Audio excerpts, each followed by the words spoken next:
Hello बच्चों, आप लोग कैसे हैं? उम्मीद है सभी लोग अच्छे होंगे। और आपका जस्ट डू इट करो में आपका स्वागत है। आज हम एक नया टॉपिक पढ़ेंगे, कोऑर्डिनेट ज्योमेट्री।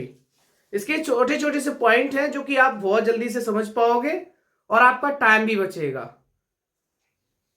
देखिएगा आप लोग, यहाँ पे कुछ पॉइंट्स है, इनको मैं बताऊंगा और आप लोग समझ पाओगे। पहला देखो, कोऑर्डिनेट ज्योमेट्री। कोऑर्डिनेट ज्योमेट्री के अंदर क्या क्या पॉइंट है उन चीजों को देखेंगे। तो इसी के अंदर सबसे पहले हम पढ़ेंगे mid points of the line, representation of point on the plane and distance, division formula and distance between two points. तुम लोग ध्यान से देखेंगे इधर। देखो बेटा, सबसे पहले बात करेंगे mid point of the line segment point.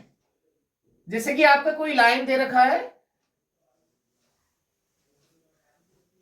ए और बी कोई लाइन दे रखा है, लाइन सेगमेंट, ठीक है। अब इनके बीच का मिड पॉइंट अगर हमको फाइंड करना हो, सपोज दैट आपका मिड पॉइंट है आपका सी, और इसको निकालना हो तो हमें इसके कोऑर्डिनेट यानी ए और बी के पॉइंट्स दे रखे होंगे, जैसे कि आपका x1 और y1, x2 और y2। तो हम क्या करेंगे, इस मिड पॉइंट निकालने के लिए हम क्या करेंगे, x is equal to x1 plus x2 by 2 and y is equal to y1 plus y2, ठीक है। दूसरा देखो, representation of the point on a plane.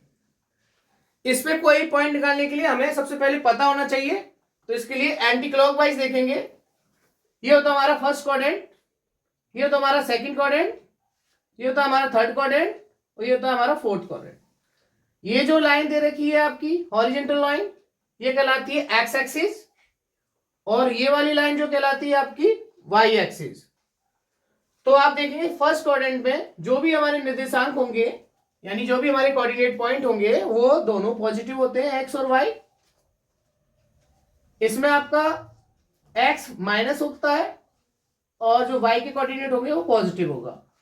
Third quadrant में दोनों ही नेगेटिव रहते हैं, और फोर्थ क्वाड्रेंट में आपका एक्स प्लस का रहेगा और वाई माइनस का, ठीक है। आगे देखिए डिवीजन फॉर्मूला। डिवीजन फॉर्मूला निकालने के लिए करते हैं, जैसे कि आपको ये लाइन दे रखी है,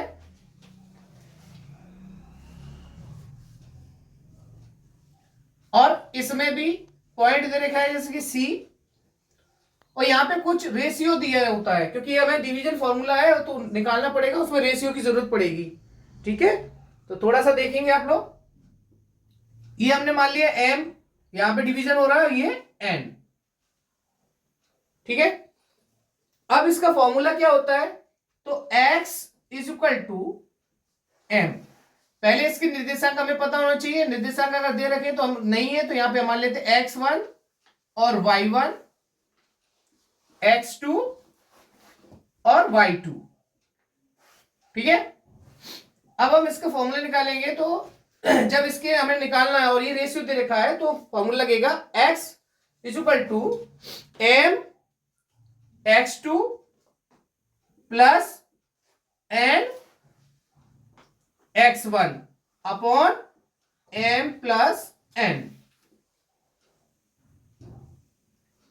और जब हमें y के निर्देशांक निकालने हो, m y2 plus n y1 upon m plus n।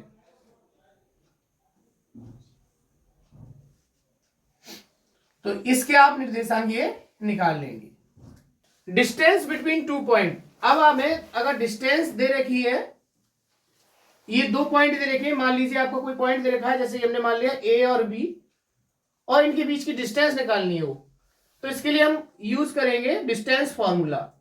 जो कोऑर्डिनेट पॉइंट है वो है आपका x1 y1, x2 y2। अब इनके बीच की डिस्टेंस अगर आपको निकालनी है तो डिस्टेंस फॉर्मूला यूज करेंगे। A B is equal to root x2 minus x1 का whole square plus y2 minus y1 का होल स्क्वायर। तो जब भी कोई भी अगर दो पॉइंट्स दे रखे हैं और उनकी डिस्टेंस निकालनी है तो आप इस फॉर्मूले का यूज करके निकाल सकोगे। तो देखिए एरिया ऑफ ट्रायंगल, अब अगर हमें एरिया निकालना हो किसी ट्रायंगल का तो हम क्या करेंगे? If any 3 points are collinear then are, उस जगह जैसे कि अगर एरिया, अगर कोई भी लाइन दे रखी है और वो लाइन पे तीनों पॉइंट दे रखे हो तो उसको बोलते हैं कोलिनियर पॉइंट। अगर कोलिनियर पॉइंट दे रखे हैं तो जब भी हमारा ट्रायंगल का जो एरिया होगा वो हमेशा 0 आता है। इस बात का ध्यान रखना आप लोग। तो सबसे पहले आपको ये फॉर्मूला जो एरिया ऑफ ट्रायंगल है वो, इसका फॉर्मूला होता है area of triangle 1/2 x1 y2 minus y3 plus x2 y3 minus y1 plus x3 यह होता है y1 माइनस y2। अभी हमने बताया था 3 points A B C are collinear if.